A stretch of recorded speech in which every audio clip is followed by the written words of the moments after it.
ಸ್ನೇಹಿತರೆ, ಯಾರೆಲ್ಲ ನಿಮ್ಮ ಯೂಟ್ಯೂಬ್ ಸ್ಟುಡಿಯೋದಲ್ಲಿ ಯಾರೆಲ್ಲ ನಿಮ್ಮ ವೀಡಿಯೋಸನ್ನು ಅಪ್ಲೋಡ್ ಮಾಡಬೇಕು ಅಂತ ಇದ್ದೀರಾ, ಅವ್ರಿಗೆ ಒಂದು ಎರರ್ ಪ್ರಾಬ್ಲಮ್ ಬರ್ತಾ ಇದೆ ಸ್ನೇಹಿತರೆ.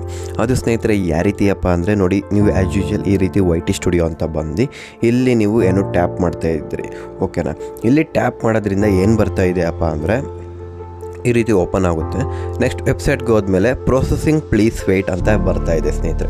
ಸೊ ಏನಪ್ಪ ಅಂದರೆ, ನೀವೀಗ ವೀಡಿಯೋನ ಅಪ್ಲೋಡ್ ಮಾಡೋಕ್ಕಾಗಲ್ಲ, ಯಾಕೆಂದರೆ ಏನು YT ಸ್ಟುಡಿಯೋ ಅವರು ಸ್ವಲ್ಪ ಟೆಕ್ನಿಕಲ್ ಆಗಿ ಏನು ಅಪ್ಡೇಟನ್ನು ಮಾಡ್ತಾ ಇರೋದು ಕಾರಣದಿಂದ ಪ್ರೊಸೆಸಿಂಗಲ್ಲಿದೆ. ಸೊ ಹಾಗಾಗಿ ಸ್ವಲ್ಪ ಕಾಯಿರಿ ಅಂತ ಹೇಳ್ತಾ ಇದೆ ಸ್ನೇಹಿತರೆ. ನೀವು ಒಂದು ವೇಳೆ ಏನಾದರೂ ಆ್ಯಸ್ ಯೂಶುವಲ್ ನೀವೇನು ಯೂಟ್ಯೂಬಲ್ಲಿ ಹೋಗಿ ಅಪ್ಲೋಡ್ ಮಾಡ್ತೀರಾ, ಆ ರೀತಿ ನೀವು ಅಪ್ಲೋಡ್ ಮಾಡ್ಕೋಬೋದು ಸ್ನೇಹಿತರೆ, ಏನೂ ತೊಂದರೆ ಇರಲ್ಲ. ಬಟ್ ನೀವು YT ಸ್ಟುಡಿಯೋ ಅಲ್ಲಿ ಅಪ್ಲೋಡ್ ಮಾಡಬೇಕು ಅಂದರೆ ಟೈಮ್ ತಗೊಳ್ಳುತ್ತೆ ಸ್ನೇಹಿತರೆ, ಈಗೇನು ಅಪ್ಡೇಟ್ ಇರೋ ಕಾರಣದಿಂದ. ಯಾರು ಕೂಡ ಟೆನ್ಷನ್ ಆಗೋಕ್ಕೆ ಹೋಗಬೇಡಿ. ಯಾಕೆ ನಿಮ್ಮ ಅಪ್ಡೇಟ್ ಆಗ್ತಾಯಿಲ್ಲ, ಯಾಕೆ ನಿಮ್ಮ ವೀಡಿಯೋವನ್ನು ಅಪ್ಲೋಡ್ ಮಾಡೋಕ್ಕೆ ಆಗ್ತಾಯಿಲ್ಲ ಅಂತ. ಆ್ಯಸ್ ಯೂಶುವಲ್ ನೀವೇನು ಯೂಟ್ಯೂಬಲ್ಲಿ ಏನು ವೀಡಿಯೋನ ಎಡಿಟ್ ಮಾಡ್ಕೊಂಡು ಇಟ್ಕೊಂಡಿದ್ದೀರಾ, ಅದು ಹಂಗೆ ಇಟ್ಕೊಳ್ಳಿ. ನೆಕ್ಸ್ಟ್ ಅದು ಅಪ್ಡೇಟ್ ಆದಮೇಲೆ ನೀವು ನಿಮ್ಮ ವೀಡಿಯೋನ ಅಪ್ಲೋಡ್ ಮಾಡ್ಬೋದು ಸ್ನೇಹಿತರೆ. ಅದು ಸ್ನೇಹಿತರೆ, ಈ ವಿಡಿಯೋ ಇಷ್ಟ ಆಗಿದ್ದರೆ ಲೈಕ್ ಮಾಡಿ, ಶೇರ್ ಮಾಡಿ.